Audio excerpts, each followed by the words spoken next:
మీ గురించి ఒక సీక్రెట్ మాకు తెలుసు. మీరు ఇంగ్లీష్ ఇంత బాగా ఎందుకు నేర్చుకున్నారంటే డిక్షనరీ బాత్రూంలోకి తీసుకెళ్లేవారు, గంటలు గంటలు పెట్టు కూర్చునేవారు. అవును.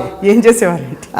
చదువుకోండి. అంటే ఇంగ్లీష్ అంటే చాలా ఇష్టం మా ఇంట్లో వాళ్ళందరికీ. ఇప్పటికి కూడా పేపర్లు తీసుకెళ్ళిపోయి గంటలు రావు, మళ్ళీ వెనక్కి ఎవరొకళ్ళు తలుపు కొట్టాలి, గుర్తు చేయాలి. నాన్నగారికి ఇంగ్లీష్ అంటే చాలా ఇష్టం అండి. నాన్నగారు ఎప్పుడు టాక్ ఇన్ ఇంగ్లీష్ అని, స్పీక్ ఇన్ ఇంగ్లీష్ అని చెప్తూ ఉండేవారు. చిన్నప్పుడు ఆ బెరుకుతోటి మాట్లాడేవాళ్ళు కదా, ఎవరి మట్టుకాలు సైలెంట్గా ఉండి దూరంగా వెళ్ళిపోయాడు. నాన్నగారు ఎలా చెప్తూ ఉండేవారు అంటే, ఇంగ్లీష్ మాట్లాడేటప్పుడు సిగ్గుపడద్దు. ఫస్ట్ ఆఫ్ ఆల్ సిగ్గుపడితే భాష రాదు. Suppose give me that pillow అని ఉండదు, ఆ తలగడ ఇలా ఇవి అని ఉండదు. తలగడిని పిలువ అంటూ రాలేదనుకో, గివ్ మీ దట్ తలగడ అని మనవారు. గివ్ మీ దాకా అన్న మాట్లాడు కనీసం, తలగడ అని తర్వాత పిల్లో అని అనవచ్చు, తర్వాత నేర్చుకోవచ్చు, అది నెక్స్ట్ స్టెప్ అని చాలా అలా నెమ్మదిగా చిన్నపిల్లలు చెప్పినట్టు అలాగా నెమ్మదిగా నేర్పడం. ఆ ఇంట్రెస్ట్లు పెరిగినాయి. తర్వాత ఇంగ్లీష్ సినిమాలు చూడడం, నావెల్స్ చదవడం, ఆస్ట్రిక్స్, ఆర్చీ కామిక్స్. మీ ఇంగ్లీష్ బాగుంటుంది, that's why you speak quite fluent. అంటే కొంత అంటే మీరే అన్నారు కాబట్టి 7వ తరగతి తర్వాత ఏడు వరకు కూడా అదృష్టవశాత్తు కొవ్వూరులో చదువుకున్నాను, దీప్తి స్కూల్లో. అది ఇంగ్లీష్ కాన్వెంట్ అండి, క్రిస్టియన్ కాన్వెంట్. సో అక్కడ కంపల్సరీగా తెలుగు మాట్లాడితే ఫైన్ వేసేవారు, రూపాయి ఫైన్. అంటే అక్కడ ఏం నేర్చుకుని ఏం ఎలగబెట్టానో నాకైతే జ్ఞాపకం లేదు. బట్ ఇంగ్లీష్ మీద ఫ్లేయర్ లేకపోతే ఇష్టం బాగా పెరిగింది. ఆ రకంగా వచ్చింది ఇంగ్లీష్. ఇప్పుడు కూడా డిక్షనరీ తీసుకుని బాత్రూంలోకి వెళ్ళిపోతాను. ఇప్పటికీ మొన్న మా అబ్బాయి కూడా కొన్నాను ఇంగ్లీష్ డిక్షనరీ ఒకటి కొన్నాను మొన్నే ల్యాండ్మార్క్కి వెళ్ళి.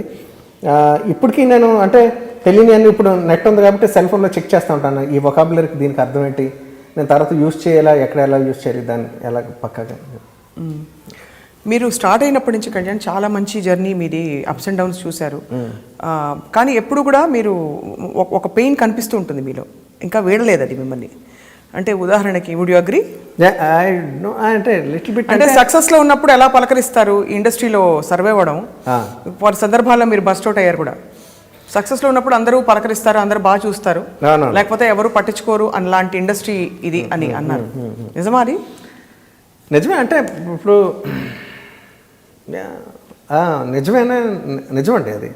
నేననే కాదు, నా పొజిషన్లోనే కాదు, ఎవరైనా సరే రేపొద్దున ఎంత పెద్ద స్టార్ అయినా లేకపోతే ఎంత పెద్ద టెక్నీషియన్ అయినా మనకంటూ ఒక లాస్ట్ రోజు ఒకటి ఉంటుంది ఈ సినిమా ఫీల్డ్లో. మనం రిటైర్ అయిపోవడం వల్ల లేకపోతే మన డౌన్ఫాల్ రావడం వల్ల అవి వచ్చేసిన తర్వాత అప్పుడు దాకా మనం చూసిన విధానం వేరేగా ఉంటుంది, ఆ తర్వాత నుంచి చూసే విధానం కళ్ళు వేరేలా ఉంటాయి, లేకపోతే మాట్లాడే మాటలు వేరేలా ఉంటాయి. మీ విషయంలో అలా వర్తించిందా? నాకు అంటే నేను కొంచెం అంటే నాది యాక్చువల్గా నాది అంత రోరింగ్ సక్సెస్ఫుల్ అంటే రేస్లో ఉన్న మ్యూజిక్ డైరెక్టర్ నేను కాదు.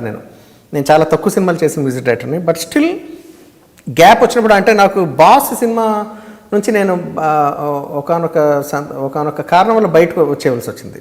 బాస్ సినిమా తర్వాత నేను ఒక 5 పాటలు కంపోజ్ చేశాను. తర్వాత డైరెక్ట్గా నాకు ఏదో సమ్ ఇష్యూ వచ్చి నేను బయటకు వచ్చేసాను. So later somebody did that. ఏమైనా అడగచ్చా? అంటే నేను చేసిన ట్యూన్స్ నచ్చలేదు, వేరే మ్యూజిక్ డైరెక్టర్ చేసి నా పేరు వేస్తున్నారు, అలా వద్దండి. అండ్ నేను వేరే వాళ్ళతో షేర్ చేసుకోవడం నా పేరు నాకు ఇష్టం లేదు, ఇక్కడ దాకా నేను చేసింది నేను చేసేస్తాను, తర్వాత నేను మానేస్తానండి, ఈ సినిమాకి నాకు సంబంధం లేదని వచ్చేసాను నేను. సో ఆ సినిమాలో మీవే ఉన్నాయి పాటలు, సింగిల్ కార్డ్? 5 పాటలు నావే ఉంటాయి. 2 పాటలు బాంబేలో ఎవరు మ్యూజిక్ డైరెక్టర్ ఉన్నారు తను చేశారు. ఓకే, దానిలో బయటకు వచ్చారు. వచ్చా యాక్చువల్లీ అంటే అప్పుడు విపరీతం టెంపర్ ఉండేది నాకు, తిక్క చాలా ఎక్కువ ఆ రోజుల్లో ఎక్కువ ఉండేది. అటువంటి మూర్ఖత్వం. ఎందుకు మూర్ఖత్వం అంటారు? అంటే అంటే మీ తప్పని అనుకుంటారా బయటకు వచ్చేయాల్సిన? బయటకు వచ్చేయడం వల్ల అంటే ప్రతి విషయాన్ని 10 రకాలుగా ఆలోచించుకోవచ్చు, 10 రకాలుగా చేయొచ్చు. నేను అక్కడే అలాగే ఉండి అలా కాదండి నేను బతిమాలుకుని, లేకపోతే ఎలాగోలాగా కాదండి నేనే చేస్తానండి అని చెప్పి అని ఒక పద్ధతి చేయొచ్చు. అలా ట్రై చేశాను, అది వర్కౌట్ అవ్వలేదు. ఆ 2 పాటలు వేరే వాళ్ళు చేస్తే ఉంది నమ్మకం. నాగార్జున గారు పెద్ద హీరో, ఇటువంటి సినిమాల నుంచి నేను బయటకు వచ్చేస్తే నాకు విపరీతమైన కాంట్రవర్సీకి గురయ్యి నేను వెనకబడిపోవచ్చు మ్యూజిక్ డైరెక్టర్ కానీ భయంతో లేకపోతే ప్రాక్టికల్ అప్రోచ్ తోటో లైఫ్ పట్ల అలా ఉండి ముక్కు మూసుకుని మిగతా 2 పాటలు ఎవరో చేంజ్ చేస్తే నేను గెట్ ఆన్ అయిపోవడం ఒకటి. ఈ రకరకాల పద్ధతులు ఉంటాయి ప్రతి దానికి. ఆ రోజులో నాకున్న వేడికి గ్యారెంటీగా నేను ఎంచుకుంది ఏంటంటే బయటకు వచ్చేయడం వల్ల నా అభిమానం, నా ఈగో సాటిస్ఫై అయింది. కానీ బట్ నేను కొంత వెనకబడిపోయాను. నేను 1.5 year తర్వాత నేను ఖాళీ అయిపోయా. అంటే ఎవరు అప్రోచ్ అవ్వలేదు? నన్ను అప్రోచ్ అవ్వలేదు. దీనివల్ల అంటారా? దీనివల్ల వచ్చా అంటే ఇప్పుడు నాగార్జున గారి సినిమాల నుంచి నేను బయటకు వచ్చేసానంటే రేపు పొద్దున్న మిగతా సినిమాలకి నేను ఎటువంటి ఇబ్బందులు గురి చేస్తాను, నా వల్ల ప్రాబ్లమ్స్ రావచ్చు గ్యారెంటీగా. నాదే మిస్టేక్ అయి ఉండొచ్చు కదా గ్యారెంటీగా. సో నా వల్ల ఇటువంటి ప్రాబ్లమ్స్ వస్తాయేమో అని భయంతో నేను చాలామంది అప్రోచ్ అవ్వాలి. అసలు అర్థం కాదు కళ్యాణ్, ఇది ఎలా చెప్తారు ఎవరన్నా వచ్చి? ఇప్పుడు 2 ట్యూన్స్ ఉన్నాయండి, మీవి కాకుండా వాళ్ళ పెడతామని ఓపెన్గా చెప్పేస్తారా? ఓపెన్గా అంటే సీక్రెట్గా నాతో చెప్పారు చెవులో.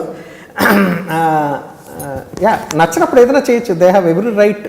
But definitely they have right, but I'm just wondering how the communication, because అందరూ పరిచయం కదా కొలీగ్స్, మీరు కావచ్చు, ఆదిత్య గారు కావచ్చు. ఇప్పుడు ఆదిత్య గారు నాతో అలా అంటాం కూడా, ఆయన కొన్ని ఆయనకు ఉండవలసిన డైరెక్టర్గా ఆయనకి ఉండే ప్రెషర్స్ ఆయనకు ఉంటాయి. వాళ్ళకి కావాల్సినట్టుగా నేను డెలివరీ చేయలేదేమో, మిగతా 2 ట్యూన్లు కూడా వాళ్ళకి నచ్చినట్టుగా చేస్తుంటే ఉండుండేవి. సో తప్పు నాది యాక్చువల్గా. I was incapable of delivering the right kind of tunes for at that moment. నేను తర్వాత నేను చేసిన ట్యూన్స్ బాగుండుండొచ్చు, అది వేరే విషయం. ఆ టైంకి నేను చేసి ఉండాలి, నేను చేయలేకపోయాను, వాళ్ళకి నచ్చలేదు. సో ప్రాబ్లం 99% నాది. దాంట్లో వెనక్కి వచ్చేయడం కూడా ఒక తప్పు, నేను చేయలేకపోవడం ఇంకో తప్పు. సో 2 నా డ్రాబ్యాక్స్. ఆ 2 అంత ఇష్టం ఆ ఫ్యామిలీ మీకు? అంటే తప్పలేదు, చాలా గ్రేట్ థింగ్. ఎందుకు అంత ఇష్టం?